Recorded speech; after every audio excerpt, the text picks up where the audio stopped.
Hey everybody, what's going on? This is Tanner from TanmanBaseballFan.com and KansecoCollector.com. I wanted to get on screen here and show off a few of my latest pickups here that I just got from my doorstep, and they have absolutely nothing to do with Jose Canseco. So I don't know when the last time was that I've picked up something cardboard related that has nothing to do with Canseco that I actually am really excited about. So I'll give you a little bit of background on this and some hints along the way. So this has to do with Bryce Harper. And so if you've been a collector for several years now, you know how huge Strasburg Mania and Harper Mania were back in 2010 when Bowman Chrome hit. Everybody was going to Walmart and Target trying to buy up all the 2010 Bowman Chrome. And so I did it as well. I ended up going, and I remember getting I don't remember what it was, just like a blaster box and just as many of the loose packs as I could. And I was so pumped because I ended up getting a Steven Strasburg purple refractor.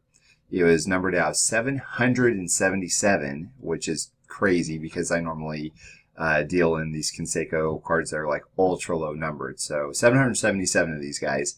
And a beautiful card. And I think it ended up selling for 150 or 200 bucks, which to me, I just cannot imagine that there's that many people out there that would be so excited about a non-autographed refractor card numbered that high. But anyways, I was excited about it, and it was like the talk of the town. So I remember going to a card show, and people were asking me, "Are you the guy that pulled the purple Strasburg refractor?" I'm like, "Oh, yeah." And it wasn't a 1 of 1. It wasn't out of 5. It was out of 777. And so that was kind of my first... that was like one of the biggest pulls of my life, basically, at that point, and probably even to date as well, because I just don't bust wax. I mean, I remember getting a Tim Lincecum autograph from 2007 SP, I believe it was. I was really excited about that. I even woke up my wife when I pulled it. I was so excited, jumping up and down and everything. Nothing crazy huge. I think that card was 150 bucks or something like that back then as well. But anyway, so going back to 2010 Bowman Chrome, great crop of rookies in that set. There's you have, I think, Gary Sanchez, you have Jose Altuve, you have Strasburg, of course, you have Bryce Harper. Massive. I mean, it's just an awesome set.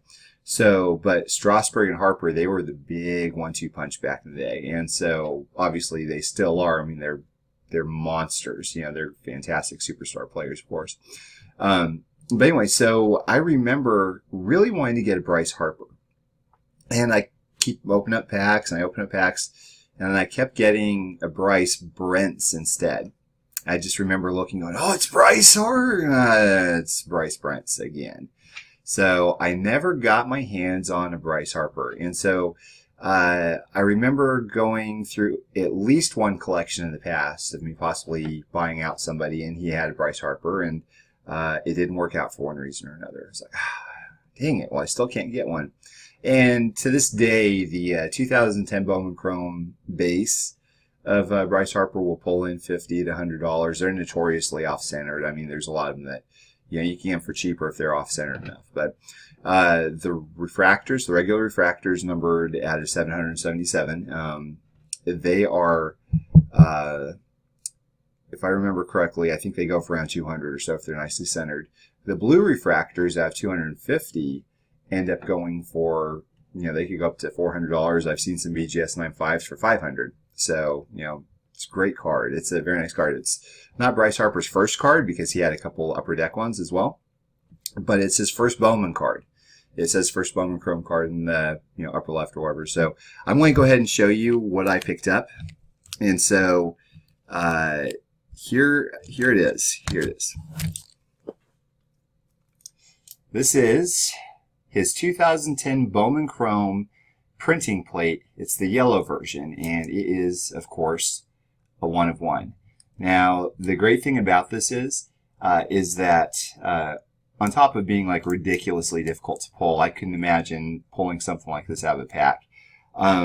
This was part of his first printing plate set, so there aren't any others before this. If you go to Beckett.com and search Bryce Harper printing plate, 2010 Bowman Chrome is going to come up.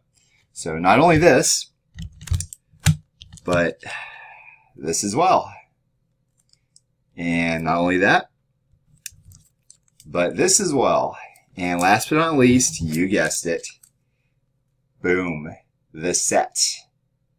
2010 Bowman Chrome printing plate set. This ended up taking something like $7,500 for somebody to put together a while ago. So it's I got it for a great price though, and I bought it not necessarily on a whim. It's just like everything was just perfectly lined up for me to get this set. And you know, he's entering a contract year, and he did great last year, but he just you know, he was injured for a little bit, so he didn't play as many games. He might have a little bit of issue staying on the field, you know, but I think he's going to have a monster year this year.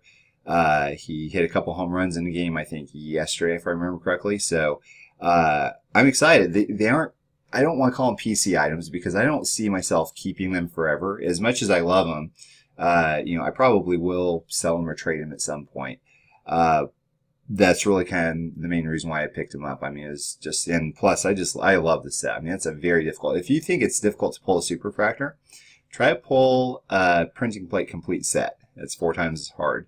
So, yeah, it's very impressive. And actually, somebody on Blowout had posted this picture whenever I posted my Canseco set of Rookie Cup 2016 Archives print plate set that's autographed. And so I kind of felt like he stole the show on my thread there when he showed it. But so I did some inquiring on it, and it turned out, yeah, I was able to get it, and very, very happy with the set. And I cannot wait to see what Harper's going to be doing this year. I'm just crossing my fingers that you know, he's not going to break his hand or something stupid like that early on in the year.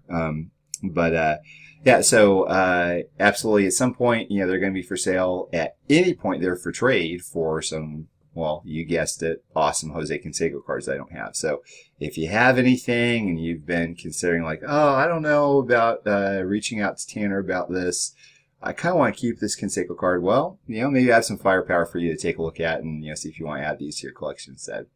Anyways, well, thanks guys for watching. I appreciate it. I hope y'all had a great Easter, and we'll talk to you soon.